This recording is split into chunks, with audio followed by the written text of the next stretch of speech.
Kristen, welcome to the Crimson Chat. We're so excited to have you today. Happy to be here.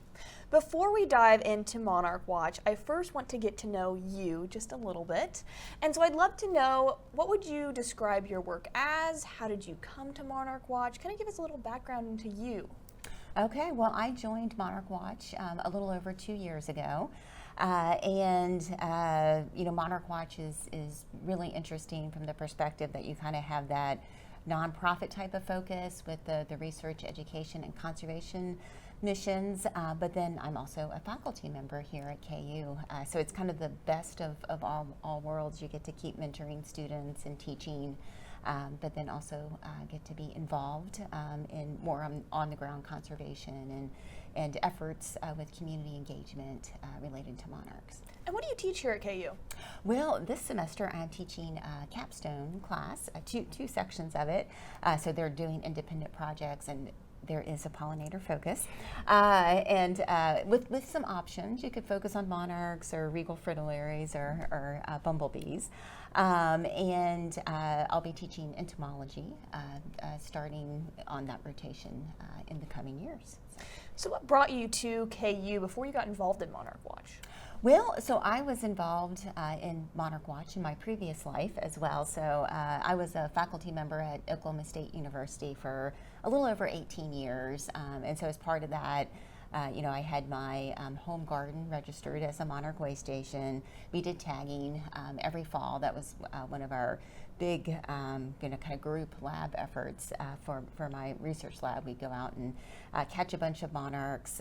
We collected additional data like wing length and mass, and tested for a parasite, tagged and released. And so I'd been participating in Monarch Watch over the years in different ways, and so it was exciting to have the opportunity to come here. And I will say it's kind of a once in a lifetime opportunity and very unique. And again, I think combining all of the things I love about my faculty position, but also with having direct interactions more so with people, focusing a lot on on the ground conservation, and so kind of meshing together all of the things I love to do. So we've talked around it a little bit, but what exactly is Monarch Watch? And I mentioned its beginnings in the 1990s. How did it come about, and what is its goal now, and how has it evolved? So Monarch Watch, as you mentioned, started in 1992, focused on the research side of things and the tagging program in particular. So that's our signature research program where people all across the eastern U.S. up into southern Canada place circular adhesive tags on monarchs to get information about the fall migration. And so each of those tags has a unique letter and number code, and so people will submit their data, so we'll know where and when, and if it was a male or female, and all that good information about the monarchs. And so it gives us a really good idea about like the timing and pace of the migration, where the monarchs that reach the overwintering grounds are coming from, and a wealth of information and over a very lengthy time period. Monarch Watch is really interesting because it's not just the conservation, it's not just the education, it's not just the advocacy. You have all these pieces coming together. Can you talk about kind of the different arms of the program? And I guess the education piece started really early as well. Most of the early tagging, the focus was on teachers and schools. And we have a lot of schools in Kansas that tagged a whole bunch of monarchs. We'll be doing an announcement soon about a tag from 1997 that was recovered on the overwintering sanctuaries this year. So you find old tags over time, and that was tagged by a high school student here in Kansas. With her teacher was one of the taggers who's tagged the most. Having all of his classes involved, over 10,000 monarchs, kind of in the peak. So very impressive. And then you can kind of go back in time and look at all the additional information we can gather. So a lot of that was based on roosts in Kansas. So during the fall migration, when it starts to get close to evening, monarchs will aggregate in trees. And so, historically, you would see very, very large roosts of monarchs. Not so much in recent years with the decline in the monarch population, but kind of a wealth of fascinating information. And I think also things we can go back in time, look at the conditions that the roost formed in, look at sex ratios, kind of other cool things that we can still learn from that data. For those not familiar, why is the ecology and the biodiversity and the importance of the monarchs so vital? Like, why did this begin, and why is it really important that we continue to conserve this species compared to many others who are also, facing extinction? Well, and I think monarchs are more of, flagship species for more species of concern. So, most people have had experiences with monarchs. They'll remember, finding caterpillars and butterflies growing up. They might have reared monarchs in the classroom. And so, I think monarchs are an insect species that lots of people can connect to. And they are pollinators. They're not necessarily the best pollinators, but they do provide some pollination services. But I think when we go through all these actions to conserve monarchs, we're also conserving the whole suite of insect species that are also associated with the same habitat, as well as wildlife more generally. Monarch populations have faced significant decline, which is why this organization has started. What has caused that decline? So one of the big causes of the decline is habitat loss, and in particular milkweed loss. So if you think about kind of agriculture and the development of Roundup Ready corn and soybeans in this part of the country, there was a lot of milkweed, and a lot of people can kind of tell you stories of them having to go out and remove milkweed from the fields as kids, right? So that was their contribution to the family farm. But with that Roundup Ready corn and soybeans, we've had a lot of loss of milkweed, both within crop fields as well as adjacent land. And milkweed is the sole host plant for monarch butterflies. So that's the plant that they lay their eggs on and that the caterpillars need to develop into adult butterflies. And milkweed has lots of other benefits as well. There's actually a whole community of insects that specialize on milkweed. And milkweed is also an incredible nectar source. Thinking back in time, I started I'd done research projects that focused more on the butterfly community or the bee community, but my first monarch focused research project was in Oklahoma when I was at Oklahoma State University. And the first project that I started when I was there is I was working in rangelands where they did prescribed fire, and patch burning in particular, where they burn a portion of the pasture every spring and a portion every summer. And so I was out doing, and you can see very distinct differences in the plant community. So I was out doing surveys for native bees, and when they burn in the summer, the first thing that comes back is the milkweed. So Asclepias viridis, which is a low-growing milkweed, but we also have lots of it here in Kansas. And it comes back and it blooms, and it's a great nectar source. And so, I think during those surveys, during May and June, it was the most used nectar plant by bees as well. So, and also thinking about the butterfly community, and so it's got a lot of other benefits than just for monarchs. But yeah, monarch habitat is good habitat for a lot of other animals as well. So yeah, great resource across the board. So you've done a lot of research yourself, and let alone many people are doing research here at KU. Right now, there's a focus on the migration biology of monarchs and some other things. What is this research really hoping to find? So with our long-term tagging program, because we've got that 30 plus years of tagging data, it really gives us good ideas of what's happening with the population each year.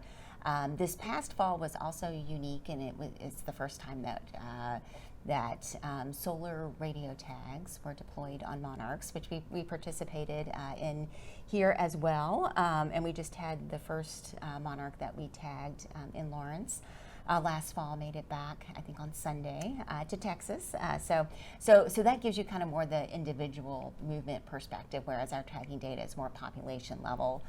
So when you intersect those two things, you can kind of really increase our knowledge of what monarchs are doing and what that represents. And so, yeah, I think just the long-term nature of the data, even like when are people tagging is a great source of information. You can identify whether the migration is what we would say is on time or if it's late, and kind of what that looks like in relation to nectar resources and lots of other things associated with the success of the migration for monarchs. Awesome. And today we're talking specifically about One Day 1KU. Can you talk about what the funds from this day of giving is going to go to? So we are focusing on getting more milkweed in the ground, and that's what we've traditionally done since we've participated in One Day 1KU. And in particular, we fund our Free Milkweed for Schools program. So back in time, we had some foundation support for that, but more recently, it's been all funded by One Day 1KU funds. So extremely grateful to have that continue forward. And so we send out milkweed to 200 schools every year. I think this year, once we add in that 200, we'll be at over 2,400 schools.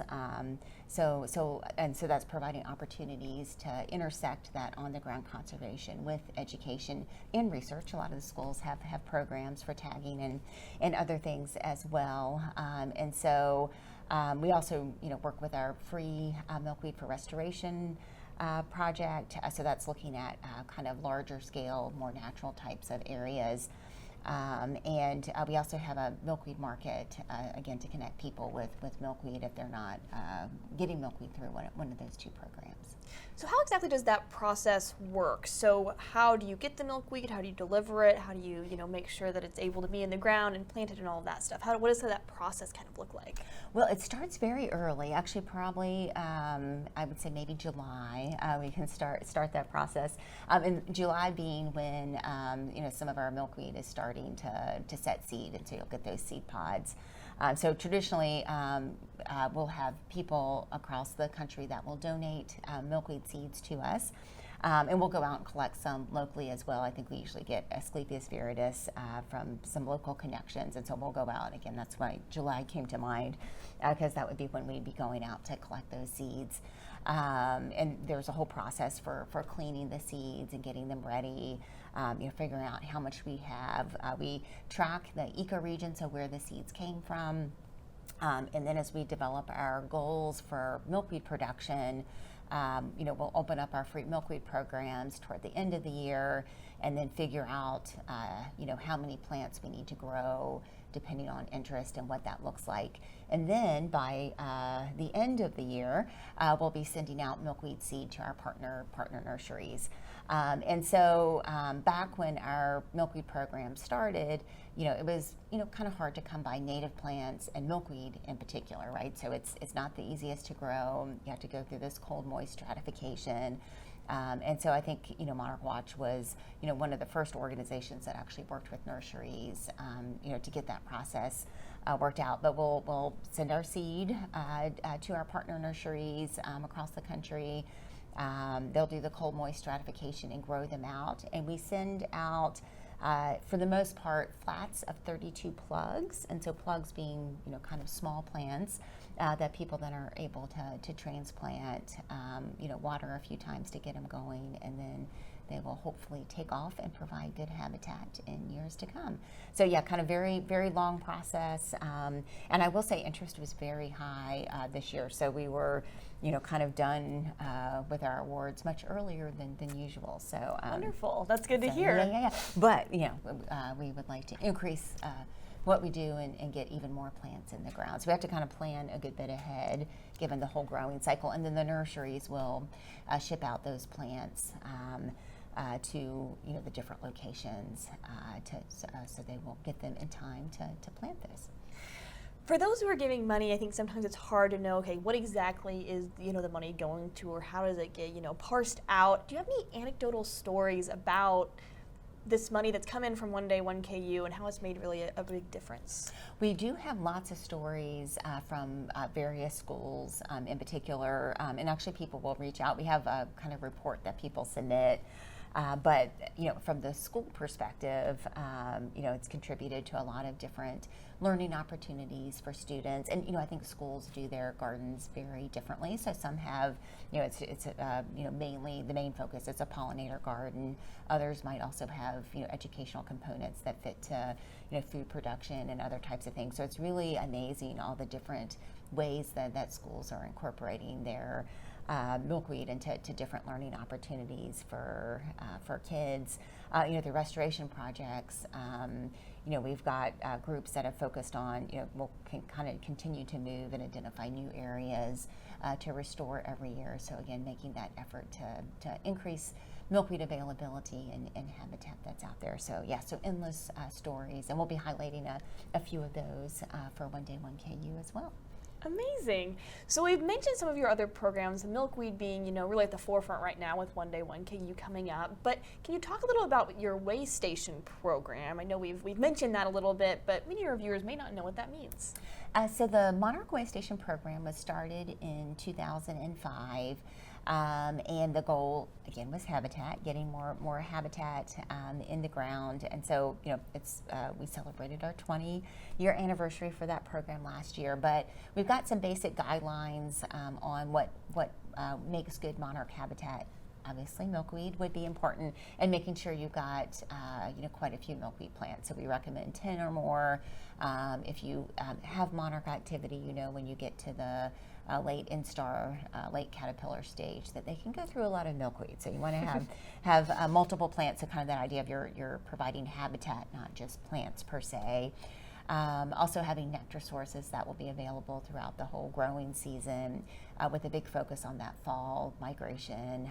So having resources available for that, and then basic guidelines about not using pesticides, and I think also taking the opportunity to educate when possible as well. So we've got a sign that you can purchase to put out with your habitat to hopefully encourage other people to provide more monarch habitat as well. But yeah, we're up to over 55,000 monarch way stations that have been registered to date, but we need to add a couple more zeros to the end of that. It'd be nice if we got 50,000 a year, or 500,000 a year would be nice as well. But yeah, so I think kind of an opportunity for people to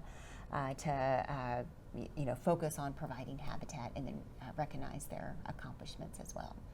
Way station number 1 is right here on West Campus. Can you talk a little bit about that space? So yes, Monarch Way Station number 1 was the first registered Monarch Way Station. It is a collaboration with the Douglas County Extension Master Gardeners, and it's expanded over the years. It started in the shape of a butterfly wing, which you can still see, but it's much larger. And I will say it's amazing. So there's a whole team of master gardeners that come out every Thursday morning and work on the garden. It also makes you realize, if I wanted my home garden to look as nice, I would need to put a little more time into it. But they do amazing job, and they also help us with are instrumental in our spring open house and plant fundraiser. It's a lot of work to get all those plants ready, and so. We have people that stop by the garden.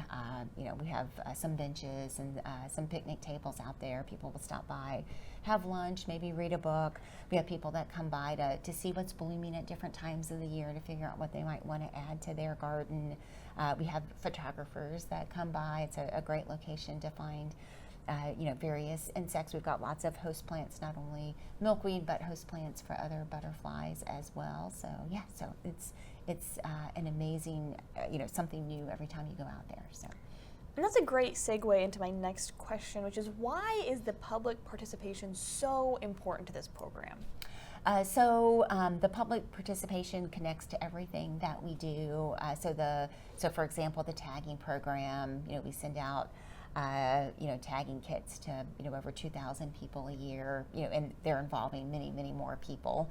So it's hard to even know how many people are involved. There's lots of organizations that host tagging events, and so that community science program is only possible because of that large investment in time by so many people all over the place. And then they're connecting, by participating in tagging, they're kind of teaching that next generation about monarchs and getting that interest created. The same thing with the habitat programs and the way station program. So I think that the research, education, and conservation parts of the Monarch Watch mission, they all intersect. So it's kind of hard to separate one program, out into one category. But and I think monarchs in general, there's a lot of different community science programs. So this time of the year, a lot of people are submitting their first sightings to Journey North. They collect first sightings for monarchs that we use as researchers and scientists, and to kind of figure out where the monarchs are and what they're doing. So I feel like everything that we do at Monarch Watch connects to community participation. And I'll also say that Monarch Watch itself, so not only do we rely on broad participation, but we have volunteers that come every week to help with our programs, and so they're critical in making everything we do happen. So Monarch Watch itself operates with lots of community participation from people here in Lawrence and Kansas more broadly. So. And you host a lot of events throughout the years to, up this community participation. Can you talk about some of those events? Well, we have our spring open house and plant fundraiser coming up on May 9th. And so we'll have a lot of community partners out there with activities for kids.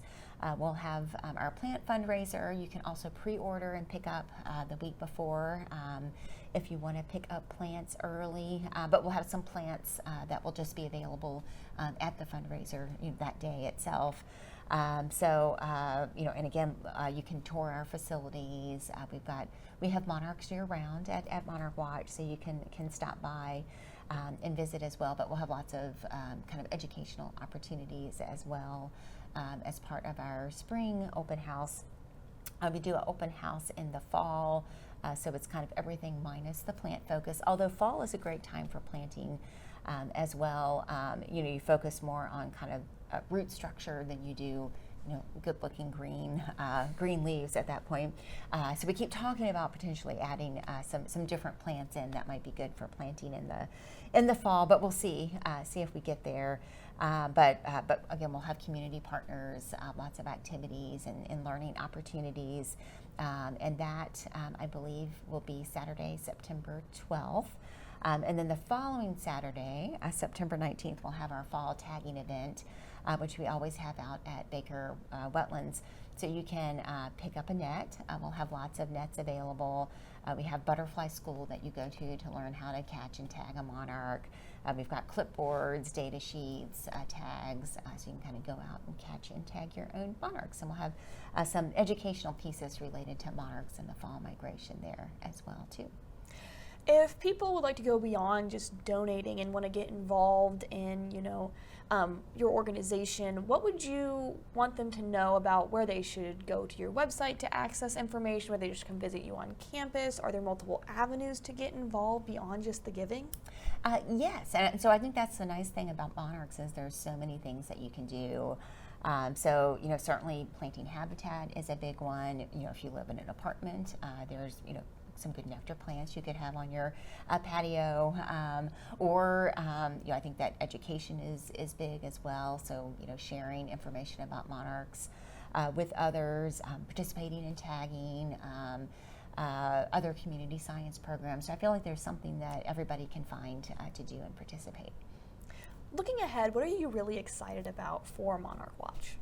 Again, I think growing our programs, and I feel like there's endless opportunities to expand. The interest in milkweed, you would think perhaps it would decline over the years, but it is, still there. Again, this year we were, kind of done with our free milkweed programs very early, had all of those milkweeds allocated to people, and so I feel like there's opportunities to continue to expand and increase. And and thinking about, even with tagging, we're talking about adding some additional educational pieces where you can contribute more. For example, looking at Monarch size, so wing length, and other ways to contribute. So I feel like there's just endless opportunities and ways to do even more and contribute more to monarch conservation and research and education. And what is it like being a part of the KU community as a whole? Well, it's been wonderful, a very welcoming community, and I think with our location over on West Campus, we get lots of visitors as well. But I do feel like it's exciting. We have lots of students that participate in Monarch Watch, so we have a lot of student employees. We have what we call the Critter Crew, who help take care of monarchs. And with other activities, we have some that work on the communication side of things, some more on the research side.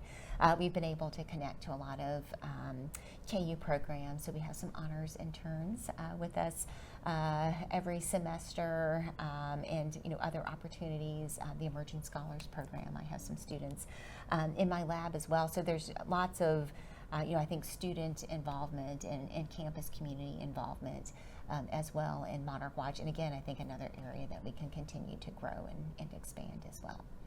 Finally, is there anything that you would like to share that we haven't talked about today with our viewers about Monarch Watch? I think we've covered a lot. I will say, it's interesting, when I joined Monarch Watch in 2023 and having kind of participated in programs over the years, you don't realize, for example, ordering a tagging kit. I never really thought about how it got to me, right? But we'll have tables set up. We'll have volunteers and students that are helping, identify, how many sheets of tags need to go in each envelope. I mean, we do everything in-house. So much of what we do has that, kind of individual, personal touch. And again, an amazing group of dedicated volunteers that help make things happen. So it's we always say we're a small but mighty team, and a lot of very committed people.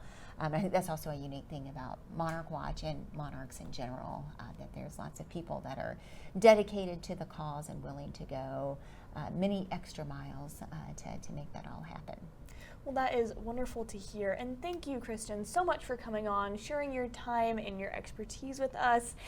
Your work is a very powerful reminder that even the smallest actions, like putting a pollinator on your apartment windowsill, can be really, really important and have lasting impact. And to our listeners, if you would like to support Monarch Watch, be sure to participate in One Day 1KU at the website below, and feel free to find your way on the website to the Monarch Watch page and you can learn more information. Help us create a habitat for monarchs across North America. Thank you so much for tuning into the Crimson Chat. You can follow us on social media for more updates and more episodes having to do with One Day 1KU. We'll see you next time.